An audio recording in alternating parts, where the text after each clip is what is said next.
Hello bachcho, let's read the question.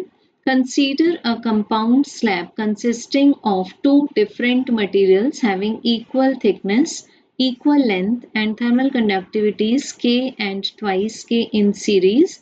The equivalent conductivity of the slab is. So बच्चों इसके लिए first of all तो हम ले लेंगे हीट फ्लोन का एक्सप्रेशन. हीट को मान लेते हैं Q.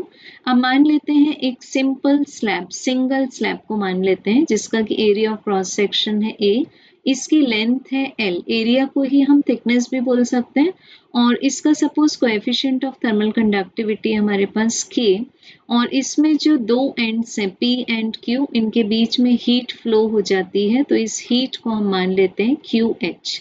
तो हीट फ्लोन का हमें एक्सप्रेशन मिलेगा KA multiply by the temperature gradient जो कि d थीटा बाई dx है, जिसमें d theta temperature difference between any two point जो कि dx डिस्टेंस अवे है, मल्टीप्लाइड बाय द टाइम.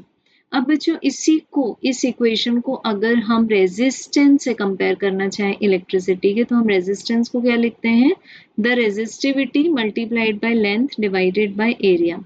अब रेजिस्टिविटी को हम क्या लिख सकते हैं, द रेसिप्रोकल ऑफ कंडक्टिविटी.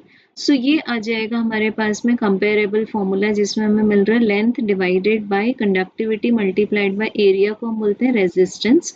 तो यहाँ पर भी सेम अगर हम इस एक्सप्रेशन को एक्सप्रेस करें तो हमें क्या मिल जाएगा, length divided by, length means हम मान रहे हैं यहाँ पर dx, length divided by k a. सो जो हम ग्रुपिंग कर रहे हैं ये इस तरह से ग्रुपिंग कि इसको हम लेफ्ट साइड में शिफ्ट कर देंगे तो इसको हम बोल सकते हैं कंपैरिजन से कि ये आ चुका है हमारे पास थर्मल रेजिस्टेंस.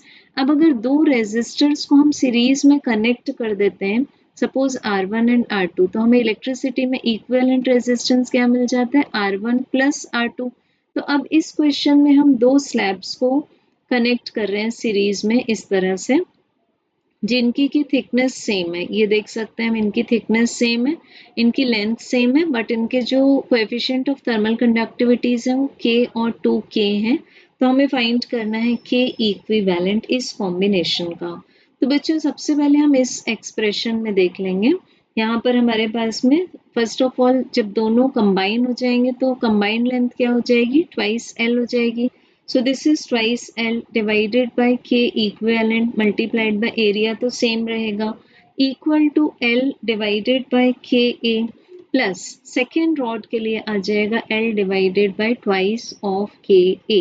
तो अब हम देख सकते हैं दोनों साइड से L न्यूमरेटर से और A डिनोमिनेटर से कैंसिल हो जाएगा तो हम इसको लिख सकते हैं 2 divided by K equivalent equals to 1 by K plus 1 by twice के. सो हमें एलसीएम मिल जाएगा ट्वाइस के और न्यूमरेटर में हमें मिल जाएगा 3.